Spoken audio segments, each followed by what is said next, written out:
अस्सलाम वालेकुम, my name is Salman और उम्मीद है कि आप सब लोग खैरियत से होंगे। आज हम फ़ोटोशॉप की कुछ क्लासेस को स्टार्ट करेंगे। इलस्ट्रेटर भी हमारा साथ-साथ चलता रहेगा। तो इलस्ट्रेटर के अंदर अब तक हमने काफ़ी चीज़ों को कवर कर लिया है, जिसके अंदर हम लोग ने प्रोजेक्ट क्रिएट किया और भी बहुत सारी चीज़ें एडिट की। इसके अलावा हमने पैटर्न्स भी क्रिएट किए और फ़ॉन्ट्स भी यूज़ किए। तो आज हम जो क्लास शुरू करने लगे हैं वो है फ़ोटोशॉप से रिलेटेड। तो ये एक इमेज है जिसका मैंने काम करना है वो इसमें मैं एक्सप्लेन कर रहा हूँ। फर्स्ट हमने क्या कहा, हमने इंट्रोडक्शन को एक्सप्लेन करूँगा मैं आपको कि फ़ोटोशॉप सीसी और CS6 में क्या डिफरेंस है, और सेटिंग्स ऑफ आर्ट बोर्ड को हम लोग डिस्कस करेंगे। और मोस्ट कॉमन जो यूज़ होती है टूल, उसमें सबसे पहले आती है मूव टूल, उसके बाद आती है रेक्टेंगुलर मार्की टूल और ellipse marquee tool, quick magic quick selection tool और मैजिक वॉन्ड टूल। ये टोटल हमारे पास अब आज की जो क्लास है इसमें 4 टूल्स को मैं एक्सप्लेन करूँगा। और साथ ही साथ इस टूल के साथ मैं कुछ इमेजेस को एडिट करके दिखाऊंगा, उनका बैकग्राउंड रिमूव कर दूंगा और एक इमेज को क्रॉप करके उससे एक ऑब्जेक्ट क्रिएट करेंगे, फनी सा एक ऑब्जेक्ट बनेगा। तो चलें आज की वीडियो शुरू करते हैं।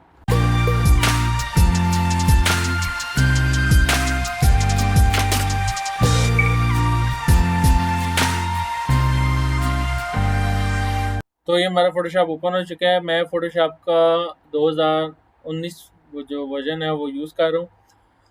और जो लोग CS6 यूज़ कर रहे हैं इसका कोई डिफरेंस नहीं है, दोनों सेम ही चीज़ें हैं। एक ही कंपनी के 2 प्रोडक्ट्स हैं, कोई इसमें डिफरेंस नहीं है। हाँ, ये है कि वो CS6 2013, 2014 या 2012 में लॉन्च हुआ था, ये 2019 का वेरिएंट है। तो सिर्फ इंटरफेस वाइज डिफरेंस होगा, कुछ फंक्शनैलिटी छोटी-मोटी ज़्यादा होंगी, बाकी सेम काम वो करते हैं वो CS6 और 2019। और सबसे मेजर डिफरेंस ये होता है कि CS6 और 2019 में ये है कि उसका साइज़ का डिफरेंस, जो CS6 है वो ऑलमोस्ट आपको 900 MB या 1 GB से छोटा होगा, ठीक है।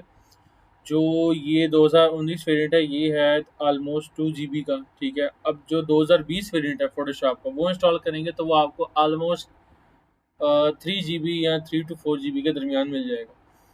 तो सबसे पहला ये होता है कि आपकी रैम अच्छी होनी चाहिए। आपका जो लैपटॉप है या आपका जो पीसी है वो अगर उसमें रैम इतनी कैपेसिटी है कि वो इसको बर्दाश्त कर सके तो फिर आप कोई सा भी वेरिएंट यूज़ कर लें। वैसे CS6 और इसमें कोई डिफरेंस नहीं है, सब सेम फंक्शनलिटी परफॉर्म करते हैं। अच्छा, हमारा ऑन हो चुका है। अभी हम काम करें सबसे पहले हम लोग न्यू फाइल क्रिएट करते हैं। न्यू न्यू पे जैसे क्लिक करूँगा मेरा इस तरह कुछ इंटरफेस आएगा। CS6 में थोड़ा सा इंटरफेस डिफरेंट होगा तो आपको घबराने की ज़रूरत नहीं है। ऑप्शंस लिखी होती हैं वो आप लोग आराम से सेट कर सकते हैं। सबसे पहली होती है फ़ोटो होती है। इस फ़ोटोज़ में डिफरेंट प्रीसेट्स पहले से अवेलेबल है। प्रीसेट्स ये होते हैं कि फ़ोटोशॉप ने आपको पहले से कुछ चीज़ें बना के दे दी हैं कि आप लैंडस्केप बनाना चाह रहे हैं तो ये 3 किस्म के लैंडस्केप्स होते हैं, इसमें से किसी को भी बना सकते हैं। पर प्रिंट का ऑप्शन है, सेम आर्ट बोर्ड और इलस्ट्रेशन भी है, वेब भी है, मोबाइल भी है और फिल्म है। मोस्ट बेसिक चीज़ इसमें ये है कि आप लोग फ़ोटो जो एडिट करना चाहते हैं कुछ लोग वो फ़ोटोशॉप में कर सकते हैं, लेकिन इलस्ट्रेटर में एडिटिंग नहीं होती। इलस्ट्रेटर में आप लोग न्यू ऑब्जेक्ट्स को क्रिएट करते हैं। तो ये बात आपने ज़हन में रखनी है। तो ये कि सबसे पहले हम एक काम करते हैं, मोस्ट कॉमन जो होता है ये वेब का आर्ट बोर्ड होता है, इसको मैं सेलेक्ट करता हूँ। तो यहाँ पर देखें इसकी विड्थ आती है, हाइट आती है। ये एक ऑप्शन होता है आर्ट बोर्ड का, इसको हम लोग बाद में डिस्कस करेंगे।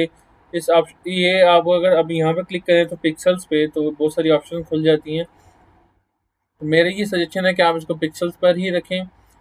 कलर मोड RG पर ही रहने दें, क्योंकि RGB मोड का फ़ायदा ये होता है कि आप प्रिंट नहीं करना चाहते। और ज़्यादातर जो फेसबुक पोस्ट होगी, इंस्टाग्राम पोस्ट होगी, इसके अलावा आपकी जिस तरह पिंटरेस्ट की पोस्ट होगी, वो सब चीज़ें आप फ़ोटोशॉप पे क्रिएट करेंगे। क्यों? क्योंकि वो प्रिंट नहीं होती। फ़ोटोशॉप पे पिक्सेल्स पर काम होता है, लेकिन इलस्ट्रेटर में वेक्टर पर काम होता है। सो ये चीज़ होगी। अब बैकग्राउंड हमने यहाँ से सिलेक्टेड रखा है, ब्लैक भी रख सकती हैं, वाइट भी रख सकती हैं।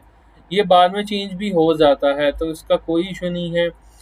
जो यहाँ पर 8 बिट है, 16 बिट, आप इसको 8 बिट पर ही रखें, क्योंकि कलर मोड 8 बिट ठीक रहता है नॉर्मल यूजेज के लिए। ठीक हो गया।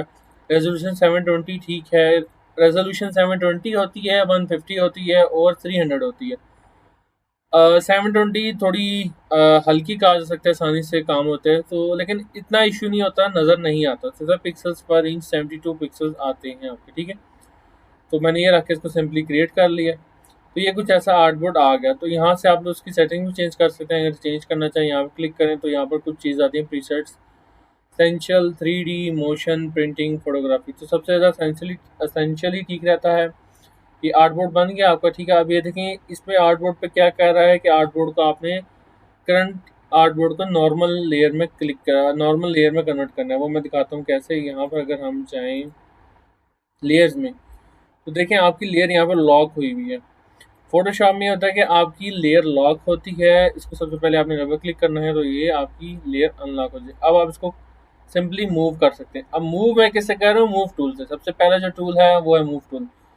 अब इलस्ट्रेटर CS6 और 2019 में ये डिफरेंस है कि ये जैसे मैं इसके ऊपर रखूँगा माउस तो ये कुछ एनिमेशन में रहेगा कि कैसे इस्तेमाल करना है। उसका कोई इशू नहीं है, वो चीज़ से फ़र्क नहीं पड़ता। सबसे पहले हमारे पास मूव टूल से हम लोग कुछ भी यहाँ से मूव कर सकते हैं। ये चीज़ देखें मूव हो रही है, ये आपका आर्टबोर्ड। अगर नज़र नहीं आया तो फॉर एग्जाम्पल इसका मैं कलर चेंज कर देता हूँ जैसे।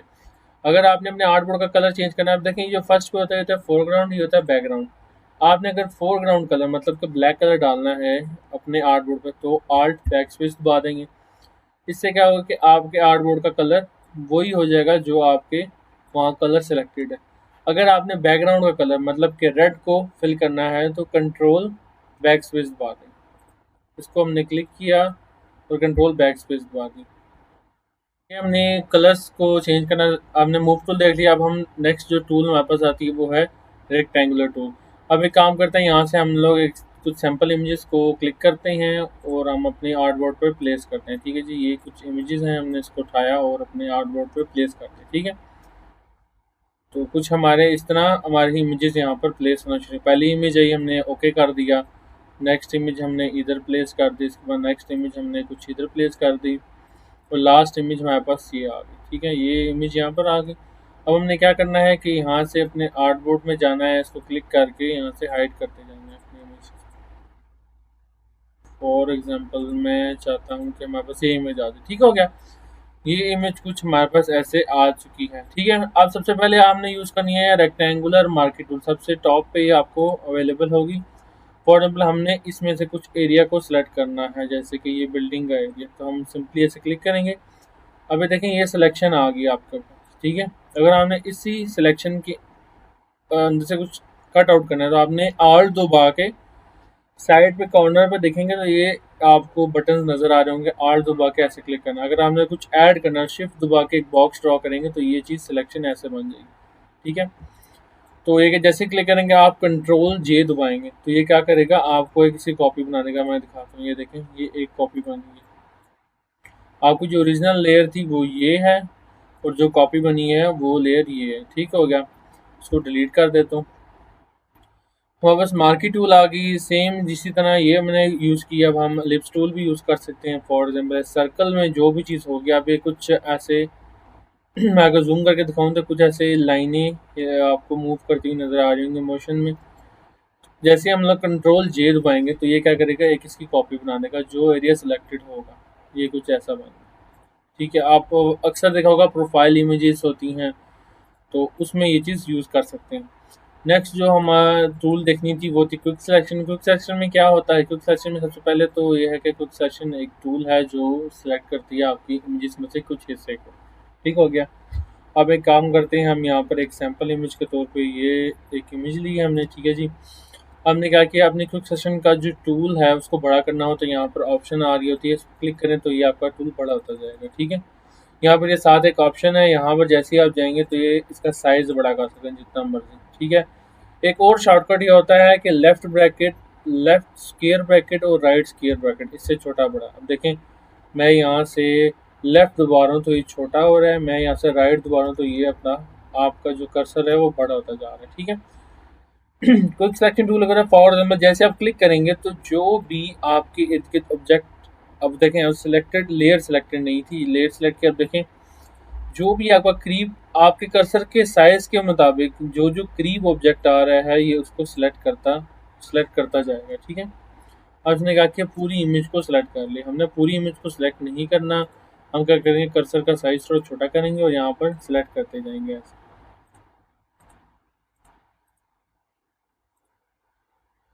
ठीक है, हम यहाँ से इस ऑब्जेक्ट को भी सिलेक्ट कर लेते हैं सारा का सारा।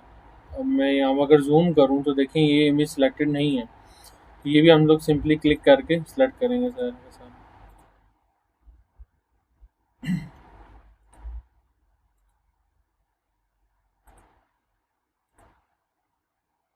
अब देखें ये अंदर अंदर वाला जो एरिया ये हमें नहीं चाहिए, ठीक है, तो हमने कर्सर का साइज और थोड़ा छोटा किया, आल्ट दबा के यहाँ पर क्लिक कर दिया।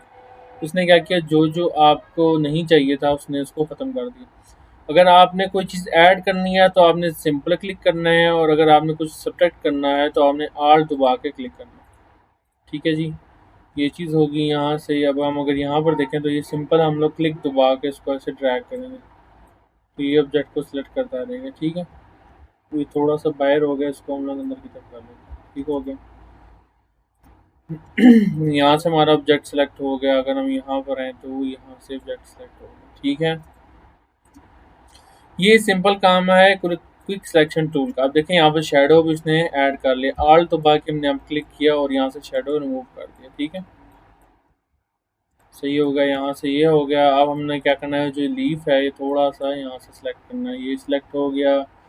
अब ये दरमियान से एरिया हमने कुछ खाली करना है। ठीक हो गया, ऑलमोस्ट हमारा ऑब्जेक्ट सेलेक्ट हो चुका है।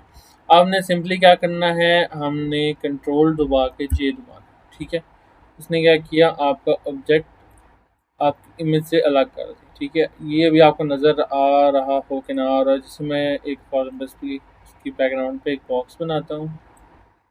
ठीक है, उस बॉक्स में भर देता हूँ लाइट ग्रे कर। ठीक है, और इस बॉक्स में प्लेस कर देता हूँ इसके पीछे। आप देखें ये कुछ आपको इमेज नज़र आ रही होगी। ठीक होगी, ये ऐसे आपकी इमेज कट आउट हो चुकी है।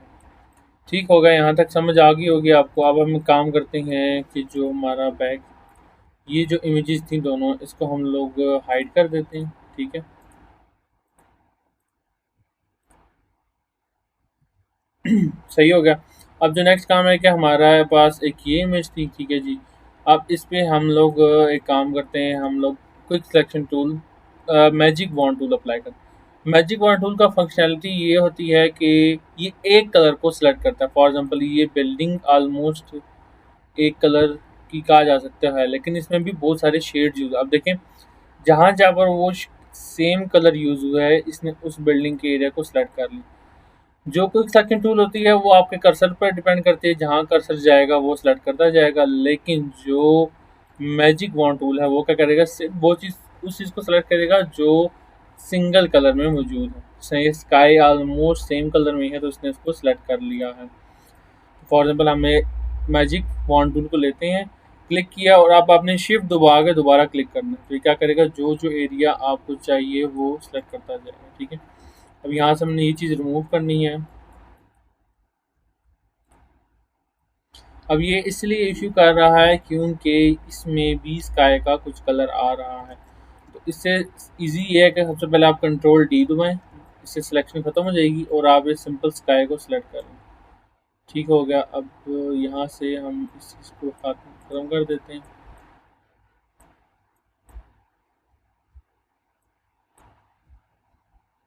ये ऑलमोस्ट आपका स्काई हो चुका है कॉपी। ठीक है, अब हमने क्या करना है, असल में हमने स्काई को रिमूव करना है। तो हमने आपकी सिलेक्टेड एरिया पे राइट क्लिक किया।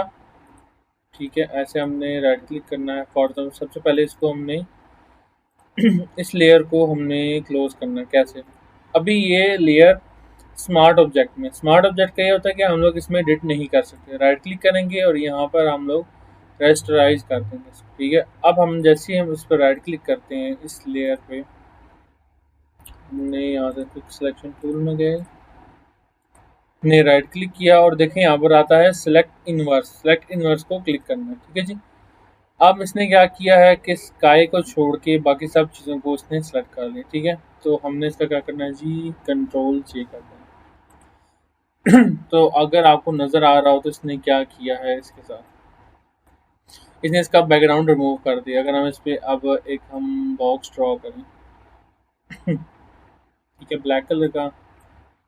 हाँ, ये देखें आपको कुछ ऐसा, अगर हम इसका कलर रेड कर दें, ये देखें उसने क्या किया है कि आपका जो स्काई था वो टोटली रिमूव कर दिया। ठीक हो गया। ये हमारा सेकंड ऑब्जेक्ट हो गया। अब हम एक काम करते हैं, हमने एक इमेज डाउनलोड की थी, उसके मुताबिक हम लोग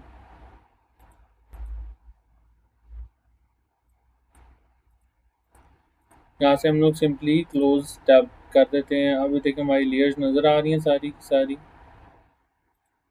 हाँ, ये इस इमेज को सबसे पहले मैं एक काम करूँगा कि इसको छोटे छोटे पार्ट्स में डिवाइड करूँगा, और बाद में एक छोटा सा एक ऑब्जेक्ट बन जाएगा इसके इसी इमेज के थ्रू।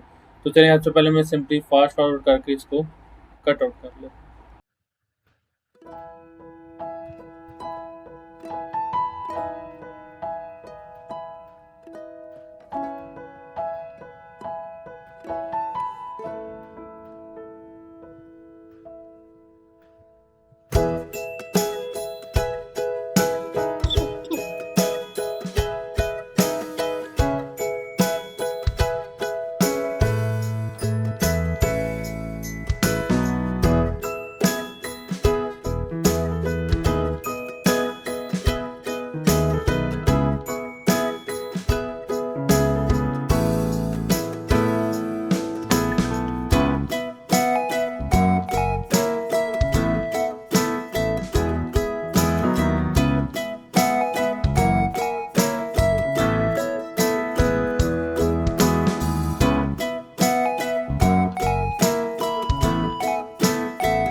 अब देखिए मैंने कुछ ऐसे ऑब्जेक्ट को सबको अलग अलग एक एक लेयर में कॉपी कर दिया।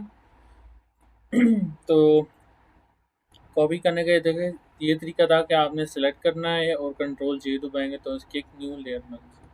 ठीक है, अभी हम लोग ऑब्जेक्ट को बनाते हैं। सबसे पहले हमने क्या करना है कि ये इस को उठा के आपने इसके साइड पे लेकर आना है। ठीक है, उसको सबसे ऊपर ले आते हैं। ठीक है, तो ये कुछ आपका इस तरह मुझको थोड़ा सा टेढ़ा कर लेते हैं। ठीक है, कुछ ऐसे हो गया। नेक्स्ट ये था कि आपने इसको उठा के यहाँ पर प्लेस करना है, उसको सबसे ऊपर ले आते हैं लेयर्स पे जाके। ऐसे आ गया। नेक्स्ट ये था कि ये आपकी आई के पलकों के तौर पे यूज़ हो जाएगा।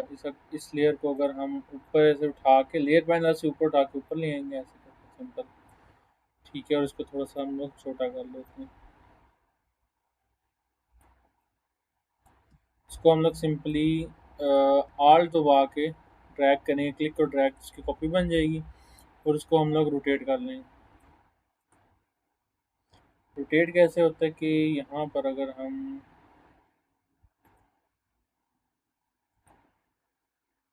क्लिक करके इसको सिलेक्ट करके हम लोग राइट क्लिक करें तो ये हमें उसके बारे में बताएगा, प्रॉपर्टीज बताएगा। हाँ, जैसे हम लोग क्लिक करते हैं तो ये हमें बताता है कि हमने इसको फ्लिप कर दिया हॉरिजॉन्टली। ठीक है, यहाँ तक ये जैसे होगा आपने यहाँ से क्लिक कर देना। सही है, ये आपका इमेज क्रिएट हो गया। अब ये जो ऑरेंज था इसको आपने इसकी लेयर को उठा के सबसे ऊपर ले आना है, उसको यहाँ पर प्लेस करना है। आपने इसकी एक कॉपी बनानी है आल दबा के सिंपली क्लिक और ड्रैग। ठीक है, इसके दौरान में आई क्रिएट करनी है। इस वाली लेयर को उठा के आप लोग क्लिक को उठा के ऊपर ले आएंगे, इसको इधर प्लेस करेंगे और इसकी एक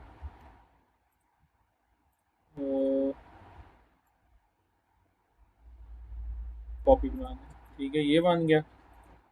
इसके बाद इसकी नोज थी, अगर ये देखें नोज पीछे चली गई है, इसकी लेयर को उठा के हम लोग ऊपर ले आते हैं। ये इसकी कुछ नोज बन गई। इसके कुछ कान बनाने थे हमने, कान हम देखते हैं कैसे बनाने हैं। अगर हम इसको ऐसे करें रोटेट, ठीक है, ये बन गई इसकी। और हमने एक कॉपी उठा के इधर प्लेस की, राइट क्लिक, जैसे ही हम लोग कंट्रोल टी दबाएंगे ना तो कुछ प्रॉपर्टीज यहाँ पर खुल जाएंगी ऊपर। राइट क्लिक करें और यहाँ पर हम लोग कर दें फ्लिप हॉरिजॉन्टल, तो ये देखिए उसने एक कॉपी बना ली। ठीक हो गया, ये चीज़ बन गई। और लास्ट में हम लोगों ने इसके पहले हम इसको थोड़ा सा छोटा कर लेते हैं।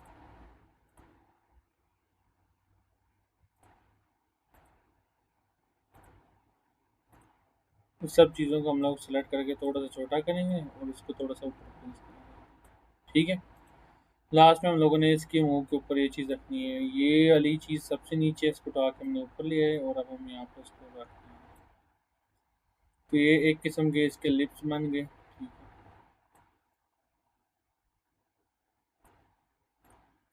है। तो कुछ ऐसा आपका ये ऑब्जेक्ट क्रिएट हो गया। उम्मीद है कि आपको वीडियो अच्छी लगी होगी। अच्छी लगी है तो शेयर करें, लाइक करें और मुझे बताएं कि इसमें क्या इम्प्रूवमेंट कर सकते हैं। Thank you for watching and अल्लाह हाफ़िज़।